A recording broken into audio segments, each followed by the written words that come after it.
അങ്ങനെ ഡേ 1 നമ്മൾ എക്സ്പ്ലോർ ചെയ്തത് നമ്മുടെ പട്ടായ ഫ്ലോട്ടിംഗ് മാർക്കറ്റായിരുന്നു കേട്ടോ. ഒരു രക്ഷയില്ലാത്തൊരു സംഭവമായിരുന്നു ഇത്. കാരണം എന്താണെന്ന് വെച്ചാൽ ഇങ്ങനെ ഒരു ബോട്ടിൽ ഇവർ നമ്മളെ കൊണ്ടുപോകും. അതിനുശേഷം ഇവിടുത്തെ ഏറ്റവും ഫേമസ് ആയ ഒരു ഷോപ്പിംഗ് മാർക്കറ്റിലായിരിക്കും നമ്മളെ വിടുന്നത്. സംഭവം ഇതിനകത്തിരിക്കുമ്പോൾ തന്നെ ഇവർ പാട്ടും അതേപോലെ തന്നെ ഡാൻസും ഒക്കെ നമുക്ക് കാണാം.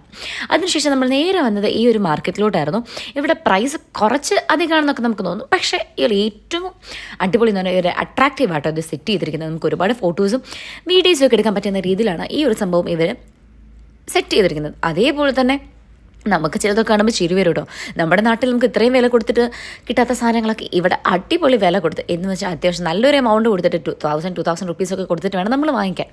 പിന്നെ ഇവിടുത്തെ കട്ട് ഫ്രൂട്ട്സും അതും ഒരു രക്ഷ ഉണ്ടായിരുന്നില്ല. മാംഗോ സ്റ്റിക്കി റൈസ് ആണ് ഇവിടുത്തെ ഏറ്റവും ഫേമസ്. പക്ഷേ ആ സംഭവം നമ്മൾ പരീക്ഷ നോക്കാൻ നിന്നില്ല കേട്ടോ. പിന്നെയുള്ള മുതലിറച്ചിയൊക്കെ ഉണ്ടായിരുന്നു. മുതലിറച്ചി നമ്മൾ ടേസ്റ്റ് ചെയ്ത് നോക്കിയാൽ നമ്മൾ നെക്സ്റ്റ് വീഡിയോ കാണിച്ചു തരാം കേട്ടോ. പുഴുവിനെയും പാറ്റിനും പല്ലീനൊക്കെ കാണാൻ നല്ല അടിപൊളിയാണ്, ടേസ്റ്റും അടിപൊളി എന്നൊക്കെ കഴിച്ച ആൾക്കാർ പറഞ്ഞിട്ടുണ്ടായിരുന്നു കേട്ടോ. നമ്മൾ ഈ സംഭവം കണ്ടപ്പോൾ കഴിക്കാൻ വലിയ ആഗ്രഹം തോന്നിയിട്ടുണ്ടായിരുന്നില്ല.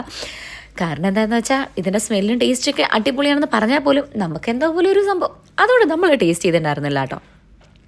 മുതലിറച്ചി പക്ഷേ കൊള്ളായിരുന്നു കേട്ടോ. നമുക്കൊരു ചിക്കൻ്റെ ടേസ്റ്റൊക്കെ വരുന്നൊരു സംഭവമായിരുന്നു. മുതലയാണെന്ന് പറഞ്ഞു തന്നാൽ മാത്രമാണ് നമുക്ക് മുതലിറച്ചി എന്നൊക്കെ മനസ്സിലാവുള്ളൂ. അല്ലെങ്കിൽ ഒരു സാധാരണ ഒരു ചിക്കൻ്റെ ടേസ്റ്റുള്ള ഒരു സംഭവമായിരുന്നു. കാരണം എന്താ വെച്ചാൽ അവരുടെ മസാലയൊക്കെ അടിപൊളിയായിരുന്നു കേട്ടോ. പിന്നെ എക്സ്പ്ലോർ ചെയ്ത സംഭവം ഇതായിരുന്നു. ഇതൊരു ഫേമസ് ടീ ആണ് കേട്ടോ. അതേപോലെ തന്നെ ഐസ് ടീ വിത്ത് എന്തൊരു സംഭവം കോമ്പിനേഷനാണ്, ചോക്ലേറ്റാണ് കൂടുതലിടുന്നത്. സംഭവം ഇവൻ്റെ മെനു കാർഡൊക്കെ നോക്കിയപ്പോൾ നമുക്ക് ഇഷ്ടപ്പെട്ട ഈ ഒരു സംഭവമാണ്. കാരണം ബാക്കിയുള്ള ഒത്തിരി പേരും കാര്യങ്ങളും നമുക്ക് കാര്യമായിട്ട് മനസ്സിലായിട്ടുണ്ടായിരുന്നില്ല. അങ്ങനെ ഇതും നമ്മൾ വാങ്ങിച്ച് നമ്മൾ മെല്ലെ പോയി. അത് കഴിഞ്ഞിട്ട് പിന്നെ നമ്മൾ നേരെ വിടുന്നത് അൽക്കസർ ഷോയ്ക്ക് കേട്ടോ. അപ്പോൾ അതിൻ്റെ വീഡിയോയും കാര്യങ്ങളൊക്കെ നമുക്ക് നെക്സ്റ്റ് വീഡിയോ കാണാം. അപ്പോൾ അതുവരെ ടാറ്റാ ബൈ ബൈ.